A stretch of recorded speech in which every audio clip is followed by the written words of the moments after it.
નમસ્તે મિત્રો, આજે હું તમને દેખાડી રહ્યો છું કે હાડકાના ફ્રેક્ચર માટે પ્લાસ્ટર કઈ રીતે લગાવતા હોય છે.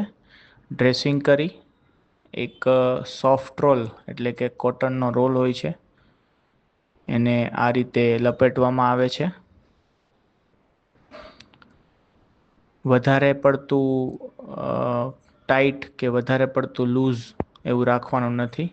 આ રીતે પ્લાસ્ટરની તૈયારી કરવામાં આવે છે અને એ પ્લાસ્ટરને બેન્ડેજ વડે પ્રોપર રીતે બાંધવામાં આવે છે. આ પ્લાસ્ટર નોર્મલી 1 મહિનાથી 1.5 મહિના સુધી રાખવામાં આવે છે. હાડકું જોડાય એટલે પછી ફિઝિયોથેરાપી કસરત કરવાની હોય છે. Thank you.